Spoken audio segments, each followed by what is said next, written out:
Thank you very much, Mr. Vice President. So as the Vice President said, I'm going to give you a brief introduction to kind of answer the question that we've been asked a lot. In fact, we had a very productive teleconference with the Senate Democratic Caucus just a few hours ago, and they asked a number of questions which were really reasonable questions, questions that are on the mind of a lot of different people. And one of them was the question that was just posed a moment ago, is are there enough tests to allow us to be able to go through this first phase in a way that is protective of the health and the safety of the American people? So I just want to spend a couple of minutes clarifying a few things and maybe providing some information on a broad 40,000 foot, which you'll hear some of the more granular details from my colleagues who will be following me. I think they asked me to give the 40,000 foot one because I'm not a testing person. I didn't run a testing lab, but I'm part of a team that is looking at this, of how we can best make sure this happens in the right way. So first of all, let me say something that we said before, and I apologize if I'm repeating things that you already know, but I think in some respects it's important to do that so that people have clarity in what we're talking about. There are two general types of tests, even though within each general type there are different subgroups. One of them is to actually test for the infection. Is a person infected? The other, and I'll get back to that in a second, the other is to test, as was just mentioned, if someone has been infected. Usually someone has been infected who has recovered, and as I'll get to in a moment, that you could assume, although we need to do some more work on that, that person is actually protected against subsequent exposure and infection with an identical organism. So what are some of the pluses and minuses of each? Because the pluses and minuses are really going to impact how we best use the test and how the test actually should be used. So let's take the test for whether or not you're infected.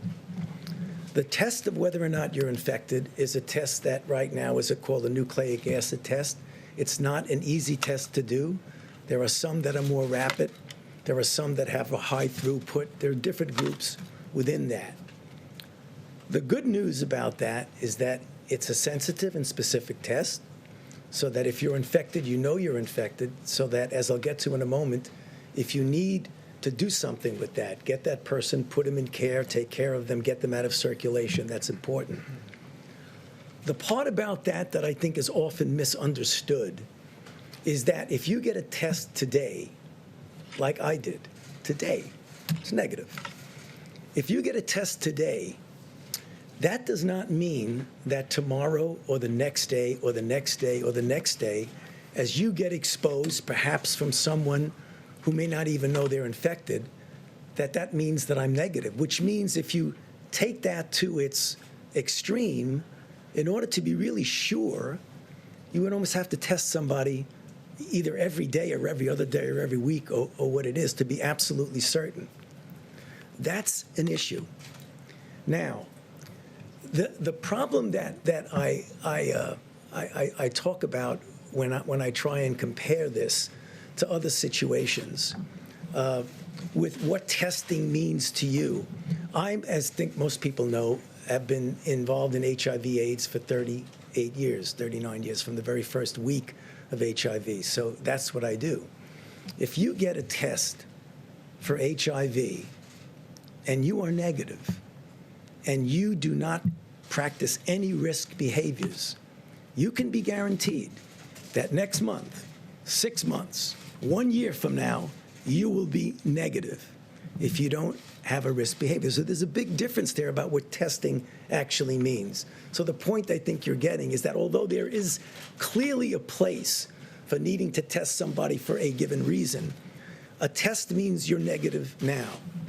Now, the other test is an antibody test, a test that tells you, in fact, that you've been infected. That's really good. You're going to hear a bit about that from my colleagues in a moment, because that will give you a broader view of two things. One, what the penetrance of the infection had been.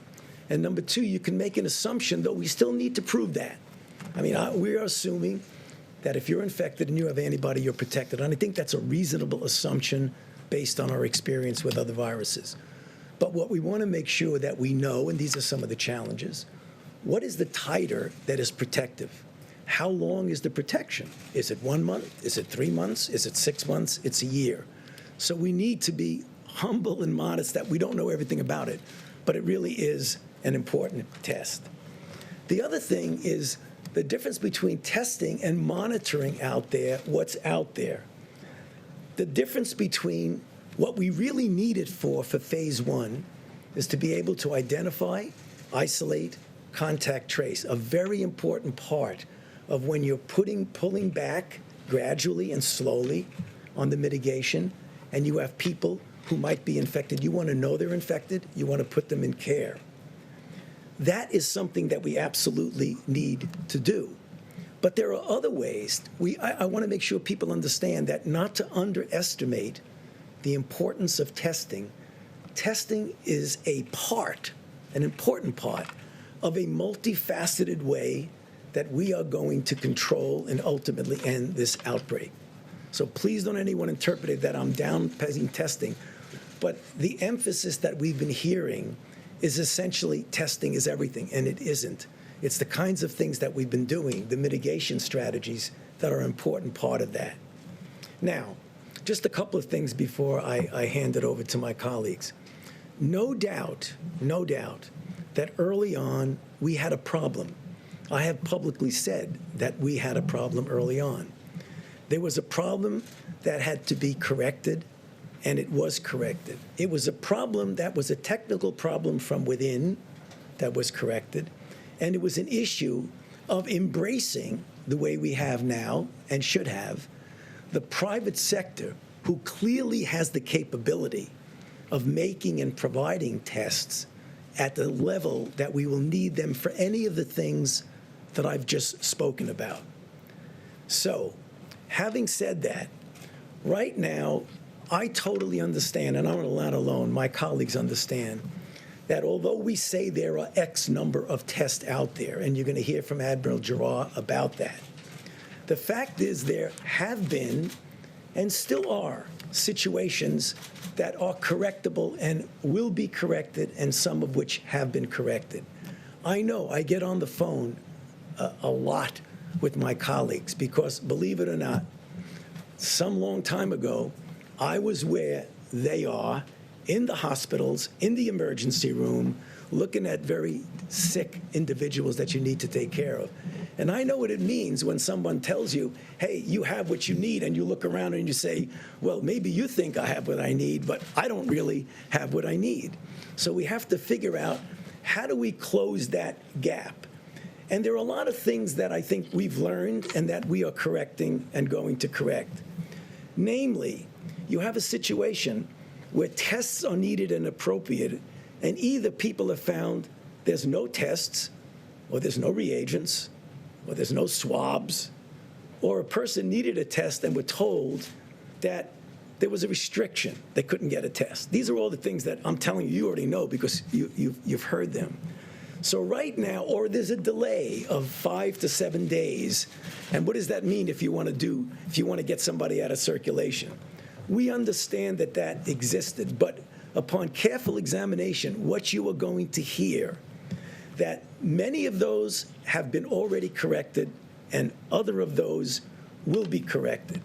Because what I think people don't appreciate through no fault of their own is that there are two issues. There's supply and demand.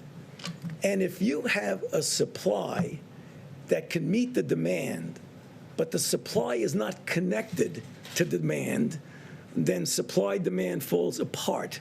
What do I mean by that? I mean there is existing capacity that we have that for one reason or other maybe has not been fully communicated as to the availability of that existing capacity, and you're going to hear about that now. There's production capacity that gets better and better and better. And that's what we're talking about, because for what we need now, we believe that with better communications, we'll be able to make that happen.